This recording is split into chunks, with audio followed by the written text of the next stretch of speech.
शांति। आज सतगुरुवार सद्गुरु मीठा बाबार आज मीठा आशीर्वाद हला। बच्चे सफलता मूरत भव।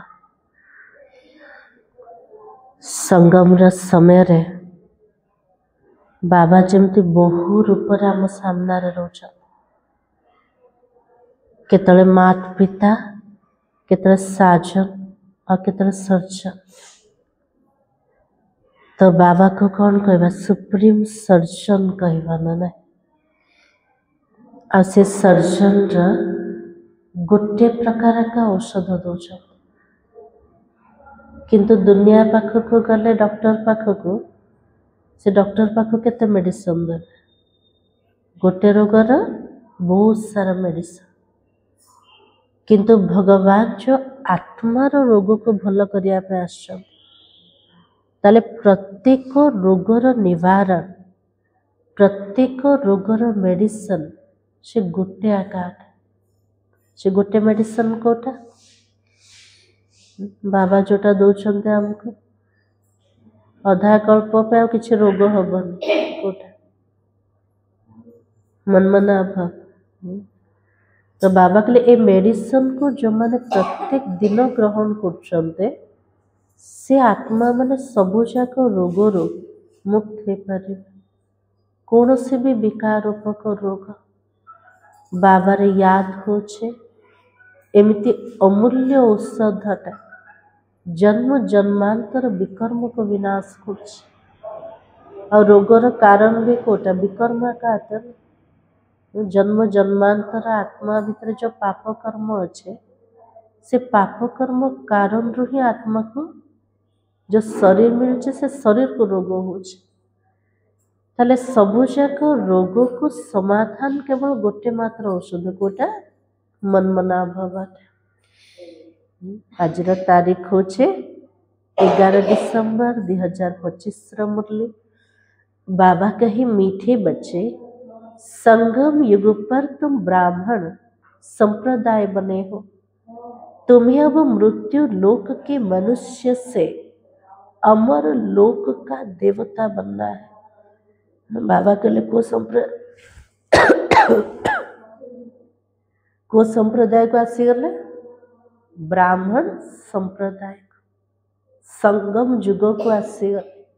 बाबा के लिए संगम रा समय होचे मध्यर समय गोटे पटे मृत्यु लोक आउटे पटे अमर लोक रो दुनिया। गोटे पटे मनुष्य माने अछंते और आर पटे देवता माने अछंते किंतु मनुष्य देवता मध्य जो माने बसते से माने होचंते ब्राह्मण। जो ब्राह्मण कुल को बाबा सर्वोत्तम उत्तम कुल बोली कहते। ब्राह्मण मानकर डायरेक्ट रचयिता किए अटंते परमात्मा अटंते। ताले निज को कौन भाविबा आमे सब संगम योगी ब्राह्मण। प्रश्न है तुम बच्चे किस नॉलेज को समझने के कारण बेहद का संन्यास करते हैं। बाबा के लिए को ज्ञान को बुझीबा कारण रो आमे बेहद रो संन्यास को ग्रहण कल। लक्ष्मी भोने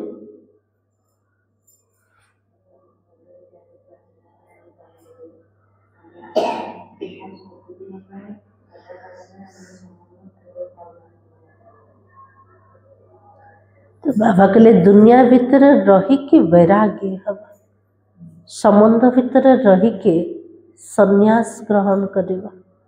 दुनिया रा संन्यास कोटा सब छाड़ी के जंगल को जीव। बाबा को चन सब भीतर रही के बुद्धि द्वारा संन्यास कर किंतु को माने करि परिबे। तो आज बाबा ने कहा तुम्हें ड्रामा की यथार्थ नॉलेज है। तुम जानते हो ड्रामा अनुसार अब इस सारे मृत्यु लोक को भस्मीभूत होना है। अभी यह दुनिया वर्थ नॉट ए पेनी बन गई है। हमें वर्थ पाउंड बनना है। बेहद सन्यासी किए ही पारिबा जाको ड्रामार यथार्थ ज्ञान अछि। जहाँ भितर ड्रामार ज्ञान आसीगला से आत्मा के भी क्वेश्चन कर जदि एबे पर्यंत क्वेश्चन मन बुद्धि आसूचे तार अर्थ ड्रामार ज्ञान को यथार्थ रूप में बुझीना। तो बाबा कहले आम जानी ड्रामार नियम प्रमाण एबे सारा सृष्टि रे मृत्यु लोक अच्छे किंतु ए मृत्यु लोक को एबे भस्म हबार अच्छे। एबे दुनिया भितर कौन से मूल्य आकार जमती वर्थ नॉट ए पेनी हो जाए किंतु बाबा जिते आसुचंते ये भारत को पुणी थरे वर्थ पाउंड व मूल्यवान बनाउछंते। तो बाबा के इसमें जो कुछ भी होता है वो फिर हूबहू कलप के बाद रिपीट होगा। ये ड्रामा रे जहाँ किसी भी होचे आउ थरे पुनरावृत्ति हब केबे आउ थरे कल्प परे ए समय रे एमिति ही दृश्य पुनरावृत्ति हब। एथिरे के जन को क्वेश्चन उठुचे ना नहीं उठुचे नहीं आउ थरे एमती हब बाबा आउ थरे एमतिकार परिस्थिति एमितिकार शरीर एमितिकार घर एमितिकार संबंधी सब आसीजिबे बाबा कहले से समय स्मृति रहिबनी ना ना एबे जोटा आम प्रयास कर अतिक्रम कले हमको नुआ लगुचे ना कौन पे नुआ लगुचे कारण आत्मा सब विस्मृत हो जाउछ भूली जाउचे सब जिनस किंतु संगम एमितिकार समय जो आम पूरा ड्रामार चक्र को देखुच बुद्धिर नेत्र द्वारा। तो बाबा की इसलिए तुमने इस सारी दुनिया से बेहद का संन्यास किया है। जो देखुच मृत्यु लोक विनाश हो मत अमर पुरी को जीवार अच्छे तो ऑटोमेटिक बुद्धि द्वारा संन्यास आसी जाउछ पुराना दुनिया प्रति। गीत है आने वाली कल की तुम क्या हो तकदीर कहेंगे या तस्वीर कहेंगे कौन कहेगा। जो समय आसूचे से समय में सब कौन अटंते भाग्य अटंते ना छवि अटंते भाग्य कहबा तस्वीर हो बाबा को आसिले माने भाग्य ऑलरेडी जागृत हो गला किंतु आसवा वाला जो समय अच्छे तार में सब छवि अटंते तस्वीर अटंते। ओम शांति। बच्चों ने गीत की लाइन सुनी आने वाला तो अमर लोक है यह तो मृत्यु लोक है। अमर लोक और मृत्यु लोक का यह है पुरुषोत्तम संगम का युग। बाबा कहले गोटे थर कल्याणकारी पुरुषोत्तम संगम युग आसुचे से समय कोटा मृत्यु लोकर अंतरा में पहुंची गले अमर लोक को जाई नहांते मझिरे बसंते एटा होची पुरुषोत्तम संगम युग। अब बाबा पढ़ाता तो संगम पर ही है आत्माओं को पढ़ाते हैं इसलिए बच्चों को कहते आत्मा अभिमानी होकर बैठो। बाबा संगम युगरे पाठ पढ़ाउछन्ते किंतु कहा को पढ़ाउछन्ते बाबा आत्मा मान को पाठ पढ़ाउछन्ते। तो बाबा प्रथम रो पाठ पढ़े देले पिला माने निज को आत्मा बोली भाव आत्म अभिमानी स्थिति रे बसी जाओ। यह निश्चय करना है हमको बेहद का बाबा पढ़ाता है। हमारी एम ऑब्जेक्ट है लक्ष्मी नारायण। हमको जे पाठ पढ़ुचन से क्या अटंते बेहद रो पिता अटंते। ये पढ़ाई रो लक्ष्य कोटा लक्ष्मी नारायण समान जीवन को तैयारी करवा। तो बाबा के मृत्यु लोक के मनुष्य से अमर लोक का देवता बनना ऐसी पढ़ाई तो कभी कानों में भी नहीं सुनी हो। बाबा के आगर के शुणी थे एमती पाठ पढ़ा कौटी को पाठ ये पढ़ुंते आत्मार पाठ मनुष्य रु देवता हबार पाठ। बाबा कहले केबे कान रे शुणी आगर सुनना ना किसी को कहते हुए देखा जो कहे बच्चों तुम आत्म अभिमानी होकर बैठो। दुनिया रा स्कूल को जानतु कॉलेज को जानतु चाहे सत्संग प्रवचन को जानतु किए कौन आत्मा भाविकी बस बोली एमती कहे भले कि बस शांति श्रृंखला बस साइलेंस रे बस एमती कहे किंतु आत्मा भाविकी बस एटा किए कर केवल बाबा ही कहते। तो बाबा की निश्चय करो कि बेहद का बाबा हमको पढ़ाता है। प्रथम निश्चय दरकार जे मते किए पाठ पढ़ाऊन तो पढ़ाई के संशय आसबनी ना ना जदि पढ़ाई संशय आसुचे तार अर्थ पढ़ेवा वाला बाबा ऊपर निश्चय ना। तो बाबा के कौन सा बाबा है? बेहद का बाबा जो निराकार शिव है। को बाबा पाठ पढ़ेले जे प्रत्येक आत्मा मानकर पिता अटंती बेहतर पिता जो पितांकर कौन से शरीर आकार से तो निराकार अटंते। अभी तो तुम समझते हो हम पुरुषोत्तम संगम युग पर है। अभी तुम ब्राह्मण संप्रदाय बने हो फिर तुमको देवता बनना है। पहले तो शूद्र संप्रदाय के थे प्रथम रो कौन थे शूद्र थे एबे कौन हो गले ब्राह्मण बनी गले। ऐसे नहीं कहना चाहिए सतयुग के मालिक थे सतयुग में विश्व के मालिक थे एमती कहबानी सत्ययुग में मालिक थे। बाबा कौन करेक्शन कले सत्ययुग आम विश्वर मालिक थे। फिर 84 जन्म ले सीढ़ी उतरते उतरते शतो प्रधान से शतो रजो तमो में आए हैं। 84 जन्मर चक्र भितर पूरा सीढ़ी को बुद्धि रे आनेदेव ऊपर तलू खसीगला आत्मा शतो प्रधान अवस्था रज आज कोटि पहुंचीगला तमो प्रधान अवस्था रे। पहले थे शतो प्रधान तो पारस बुद्धि था और आत्मा में खाद पड़ती है। आत्मा जितना शतो प्रधान थिला ता बुद्धि केमते थिला पारस बुद्धि थिला किंतु से आत्मा भितर विकर्मर खाद पड़िया को लगेला। तो बाबा की मनुष्य तो समझते नहीं है ना कौन पे बुझुना मनुष्य माने केवल शरीर को एक देखु ना नहीं। तो बाबा तो कहते तुम कुछ भी नहीं जानते थे ब्लाइंड फेथ था। बाबा जो पिला मन को कहते पिला मन को कहले बाबा आगुरी किसी जानी नथिल को प्रकार अवस्था थिला अंधविश्वासी सब थिले ना नहीं।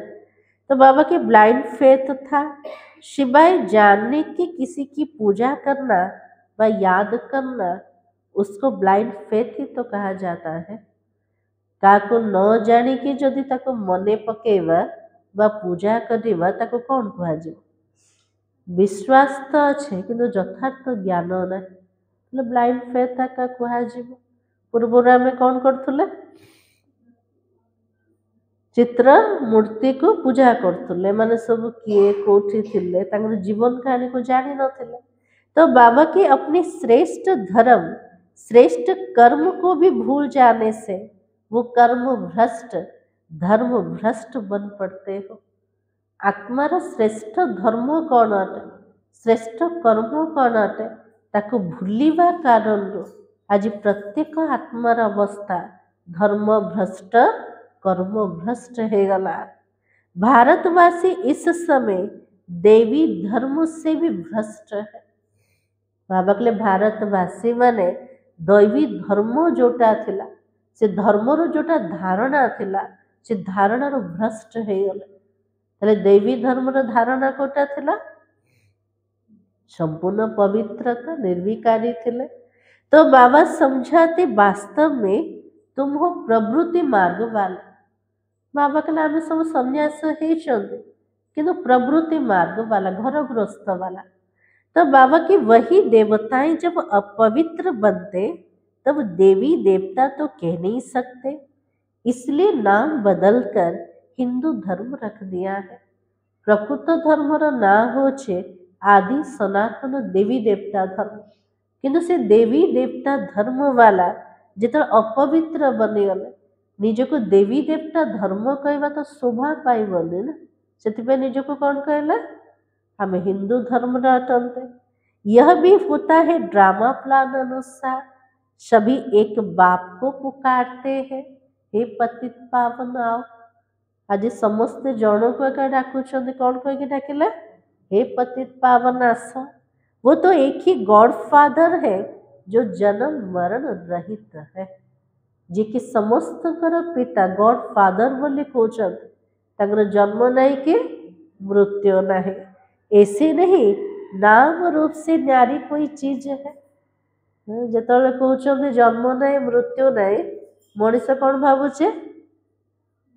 ନାମ ନାହିଁ କି ରୂପ ନାହିଁ।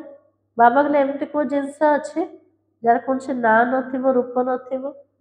ଏମିତି ତ କୌଣସି ଜିନିଷ ଏକା ନାହିଁ। ଯେ ସୃଷ୍ଟିର ରଚୟିତା, ତାଙ୍କର କ'ଣ ନାଁ ନାହିଁ କି? नाम भी अच्छे था, रूप भी अच्छे।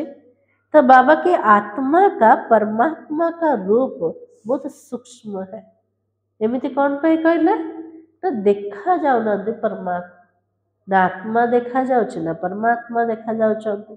आत्मा परमात्मा का रूप केमती कर सूक्ष्मादि सूक्ष्म अटे, जिसको स्टार व बिंदु कहते हो।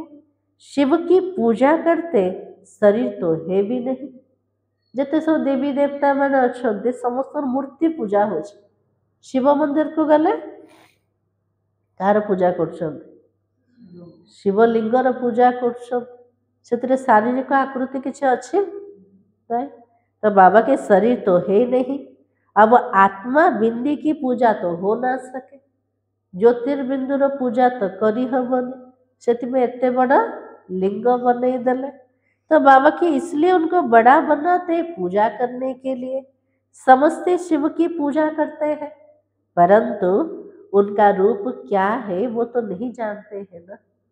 भले शिवलिंगर पूजा करछन्ते, से शिव मोर पिता अटंते, तांको रूप ज्योतिर्बिंदु अटे। बाबा के पूर्व जानी थिले ना नहीं? जान नथिले? तो बाबा के नहीं जानते।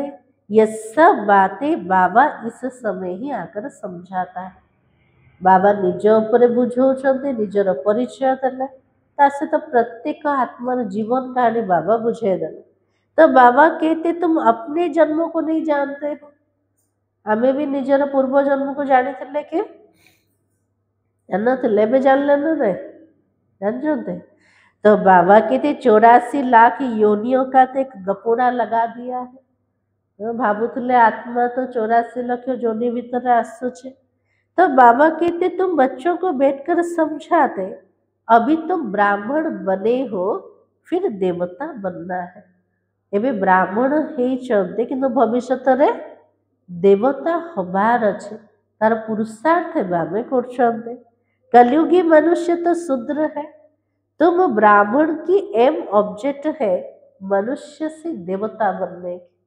बाबा के लिए ब्राह्मण मान लक्ष्य कोटा मनुष्य रु देवता बनेवाना। यह मृत्यु लोक पतित दुनिया है, नई दुनिया तो वो थी ना। तले नुआ दुनिया कोटा थिला, सत्य जुग थिला, से नुआ दुनिया देखिए थे सब। तो बाबा के जहाँ ये देवी देवताएं राज्य करते थे, बाबा के लिए से नुआ दुनिया भितर आज जार आम सब पूजा कर सब से राजूती कर। तो बाबा कहते एक ही इनका राज्य था, ये सारे विश्व के मालिक थे। केवल लक्ष्मी नारायण का पूरा राजूती चली थिला, और सारा विश्वर मालिक किए थे लक्ष्मी नारायण थे। अभी तो तमो प्रधान दुनिया है, अनेक धर्म है। ये देवी देवता धर्म प्राय लोप हो गया है। बाबा के लिए दुनिया वर्तमान तमो प्रधान, ये अनेक धर्म आसीगला। से अनेक धर्म भितर जो देवी देवता धर्म थिला सेटा तो पूरा लोप हो गला, तार चित्र मात्र अच्छे किंतु धारणा नहीं कि धर्म नहीं। देवी देवताओं का राज्य कब था, कितना समय चला, यह वर्ल्ड की हिस्ट्री ज्योग्राफी तो कोई भी नहीं जानते। देवी देवता मैंने केते बड़े राजनीति करुले, को समय रे से माने थिले, बाबा के सारा विश्वर इतिहास और भूगोल कहा जना नहीं। तो बाबा ही आकर तुमको समझाते, ये तो गॉड फादरली वर्ल्ड यूनिवर्सिटी है। तला में कोठी सब बसते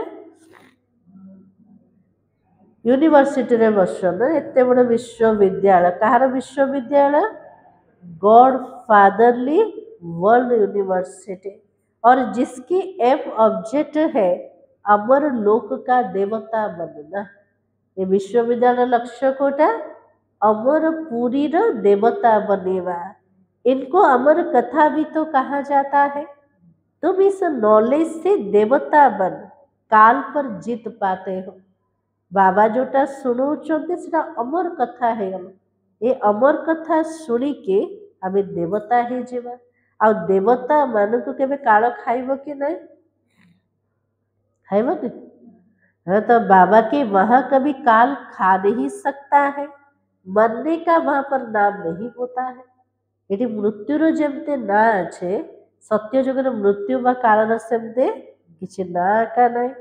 अभी तुम काल पर जीत पहन रहे हो ड्रामा प्लान अनुसार। काल उपर आम विजय प्राप्त कर ड्रामार नियम प्रमाण भारतवासी भी 5 वर्ष या 10 वर्ष का प्लान तो बनाते हैं। आज भारत में केते सब योजना तैयारी होची केते वर्ष पे कोड़ा 5 वर्ष पे कोड़ा 10 वर्ष पे। तो बाबा की समझते हैं हम तो राम राज्य स्थापना कर रहे हैं लेकिन बेहद बाबा का प्लान है राम राज्य बनाने का। भारत में एमती कहते आम राम राज्य को पुणी थे आने राम राज्यर स्थापना आम करूँ किंतु प्रकृत में राम राज्य किए स्थापना कर मनीष द्वारा तो संभव आकार बाबा कर। तो बाबा की वो तो सब मनुष्य है ना। मनुष्य तो राम राज्य स्थापना भी कर ना सके। राम राज्य कहाँ जाता है? सतयुग को। ये केते जन प्रश्न उठिब कोटा तृतीय जुग तो राम थे सत्ययुग केमती राम राज्य कह जाए कौन पे कह जाए ये बाबा कंपेरिजन कहते द्वापर कलिजुग जदि रावण राज्य अटे सत्य तृतीय जुग होचे रामकर राज्य। इन बातों को कोई नहीं जानते हैं। मनुष्य कितनी भक्ति करते और जिस्मानी यात्राएं करते रहते हैं। आज मनीष केते पूजा करते भक्ति कर दर्शन करने कौटी जाऊँ दूर दूर को तीर्थ स्थान को गले बाबा के तीर्थ यात्रा करने ये सब शारीरिक यात्रा जिस्मानी यात्रा। दिन अर्थात सतयुग त्रेता में इन देवताओं का राज्य था। फिर रात में भक्ति मार्ग शुरू होता है। बाबा के ब्रह्मांकर जो दिन थिला सत्य तृतीया जुगरे सेठी देवी देवता मान राजत्व था। जो ब्रह्मांकर रात्रि आरंभ होगा केवठू द्वापर जुग ठार जो आत्मा विकारग्रस्त है दुखी है भगवान को डाकिबा आरंभ करदेला तो से भक्ति मार्ग भी आरंभ हो जाए। और सतयुग में भक्ति तो नहीं होती है। ज्ञान भक्ति वैराग्य ये तो बाबा ही समझाता है। बाबा के सत्य जुग रे के पूजा पाठ करें कौन पे करें तो चैतन्य रूप में देवी देवता थे ना। तो बाबा के लिए ज्ञान भक्ति तापर वैराग्य। वैराग्य 2 प्रकार का होता है। बाबा के लिए वैराग्य मध्य केते प्रकार 2 प्रकार अटे। गोटे हूँ हठयोगी निवृत्ति मार्ग वालों का वो तो घर बार छोड़कर जंगल में चले जाते हैं। गोटे वैराग्य हो भद्र वैराग्य मन हठयोग वाला वैराग्य से मन हो निवृत्ति मार्ग वाला घर द्वारा छाड़ी के जंगल को पड़ेला। अब तुमको बेहद का संन्यास करना है सारे मृत्यु लोग का। बाबा के लाभ सब बेहद संन्यास वाला हमको कौन करिवार अच्छे मृत्यु लोक भितर रहीकि बुद्धि द्वारा ताको भूलिबार अभ्यास करे मृत्यु लोक संन्यास। तो बाबा की सारी दुनिया भस्मीभूत होने वाली है। संन्यास वृत्ति का राशि बने जार दुनिया प्रति लोभ थी ममत्व थी ना किंतु जो पिला माने जानीदेले जो दुनिया को आम देखुंते किसी समय पर तार भस्म हो विनाश हो प्रति ममत्व जीवन ना जीवन। तो बाबा कहते ड्रामा को बहुत अच्छी रीति समझना है। बाबा के लिए ड्रामा रो जो ज्ञान को बाबा के लिए भल रूप में बुझ जदि टिके भी जदि एपट सेपट संशय हो गला ताले से आत्मा चली पारिबनी ना नहीं। तो बाबा की जो मिसल टिक टिक होती रहती है, जो कुछ होता है फिर कल 5000 वर्ष के बाद हुबहू रिपीट होगा। तो बाबा के लिए जहाँ भी किसी होचे आउ थे पुनरावृत्ति हम केतल हम आउ थे 5000 वर्ष पर सबू जाक ज्ञान को आत्मा ग्रहण कर दौचे किंतु ड्रामार जो ज्ञान आसे क्वेश्चन उठी जाए समस्त कोटा आउ थे एमती सब हम आउ थे जब हम कौन में पुरुषार्थ करिया नहीं। तो बाबा की इसको बहुत अच्छी रीति समझकर बेहद का संन्यास करना है। तो पुरुषार्थ साधना भी ड्रामा फिक्स अच्छी ना जदि आम करवानी ताहले कल्प कल्प आम द्वारा पुरुषार्थ हम ताले करवा ना नहीं पुरुषार्थ अब सत्यजुग जीवा दरकार ना नहीं जीवा दरकार ना। तो बाबा की इसको अच्छी रीति समझकर बेहद का संन्यास करना है। समझो कोई विलायत जाते कहेंगे वहाँ हम यह नॉलेज पढ़ सकते हैं कि जदि फॉरेन को गला विलायत को पढ़ेला सेठी कहिबो मते सेठी पाठ पढ़ा मिलिबो कि नहीं मुझे पढ़ी परिबी कि नहीं। तो बाबा कौन कहबे पढ़ी परिबा ना नहीं पढ़ी परिबा। तो बाबा कहते हैं हाँ कहाँ भी बैठ कर तुम पढ़ सकते हो। इसमें तो पहले 7 रोज का कोर्स लेना पड़ता है। बाबा कहले कोर्स स्थान को गले भी मोर पाठ पढ़ी पारि किंतु पाठ पढ़ा पूर्वर 7 दिन कोर्स निहाती दरकार। जदि कोर्स भितर पूरा पक्का निश्चय बुद्धि हो ना से आत्मा केबे लास्ट पर्यंत चली पारिबनी ना नहीं। तो बाबा की 7 रोज का कोर्स लेना पड़ता है। बहुत सहज है आत्मा को यह सिर्फ समझना होता है। हम तो शतो प्रधान विश्व के मालिक थे तो सब शतो प्रधान थे अब तो तमो प्रधान बन गए। 84 जन्मों में बिल्कुल वर्थ नॉट ए पेनी बन पड़े हो। 84 जन्मर चक्र भितर आसिकी आज आत्मार मूल्य किसी भी नहीं। अब फिर हम पाउंड कैसे बने मूल्यहीन रु मूल्यवान केमती हम कौन कले हम शुणुं सब हाँ? बाबा को मन पकड़ले हाँ। तो बाबा के अब कलयुग है फिर तो जरूर सतयुग होना है। तो बाबा कितना सिंपल समझाता है 7 दिन का कोर्स को समझना है। केते पिला टिके बुझी पाउना महाराज बाबा बार बार कहते कौन कहते 7 दिन कोर्स को भल रूप से बुझ एबे भी जदि क्वेश्चन बुद्धि में आसूची आउ थे कोर्स कर आशिकार बुद्धि क्वेश्चन जयंती माता जी आसे प्रश्न जदि उठिला आउ थे कोर्स को बुझ। तो बाबा कहते कैसे हम शतो प्रधान से तमो प्रधान बने हैं। काम चिता पर बैठ तो तमो प्रधान बने हैं। आज आत्मा तमो प्रधान है कौन पहला काम चिता ऊपर बसिकी और फिर ज्ञान चिता पर बैठ शतो प्रधान बनना है। वर्ल्ड की हिस्ट्री ज्योग्राफी रिपीट होती है और चक्र फिरता रहता है। अभी तो संगम का युग है फिर सतयुग होगा। एबे आउथरे ड्रामार चक्र घूरीब एबे संगम युग को आसीब लागू को आसीब सत्ययुग दुनिया। अभी हम कलयुगी विशेष बने हैं सो फिर सतयुगी वाइसलेस कैसे बनो। एबे तो पूरा विकारी हो गल आउथरे निर्विकारी देवता केमते हवा पाठ पढ़ले हवा। तो बाबा के उसके लिए तो बाबा रास्ता बताता है पुकारते भी है। हमारे में कोई गुण नहीं है जड़ मूर्ति पाखक जाके कौन कहते मुझ निर्गुण हारे में कोई गुण नहीं आप ही तरस परोई। तो बाबा के लिए तो बुझुच ना आत्मा भीतर किसी भी गुण नहीं। अब हमको ऐसा गुणवान बना भगवान को डाकुचंते एमती देवी देवता जमती सर्वगुण संपन्न थिले हमको एमती आउ थे बने दिया। जो कल पहले बने थे उनको ही फिर बनना है। बाबा के लिए समस्ते तो हो पारे जो मैंने कल्प पूर्वर बनी थे से का बनवे बाबा समझाते पहले पहले तो अपने को आत्मा ही समझो। खाली सारा मूल्य को ऊपर थिला आत्म अभिमानी बनिया पे आज भी बाबा कहते प्रथम पाठ पूरा एवं पर्यंत पक्का है कोटा मु आत्मा आत्मा ने आत्मा ही एक शरीर छोड़कर दूसरा लेती है। अभी तुमको देही अभिमानी बनना है, अभी हो ही तुम देही अभिमानी बनने की शिक्षा मिलते हैं। बाबा कहले आउ जो करे देही अभिमानी हमारे शिक्षा मिल नथी एबे का शिक्षा मिलुचे कोटा आत्म अभिमानी हवा पे। ऐसे नहीं तुम सदैव देही अभिमानी रहेंगे, सब बड़े देही अभिमानी रहेगा नहीं केते पर्यंत रहेगा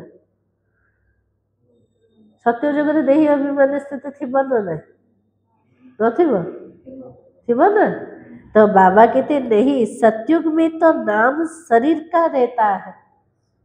बाबा कहले भले आत्मा अभिमानी स्थिति रोचे कि पूरा कारोबार को ऊपर चल शरीर नाम ऊपर रहेगा। तो लक्ष्मी नारायण के नाम पर सारी कारोबार चलती है। पूरा कारोबार केमती चली राजोति लक्ष्मी नारायण का नाम ऊपर है। अब ये संगम का युग है जबकि बाबा समझाते तुम कैसे आए थे परम धाम जो आत्मा आसला केमती आसला देह को नहीं कि आसला केमती आसला अशरीरी आए थे फिर अशरीरी बनकर वापस जाना है।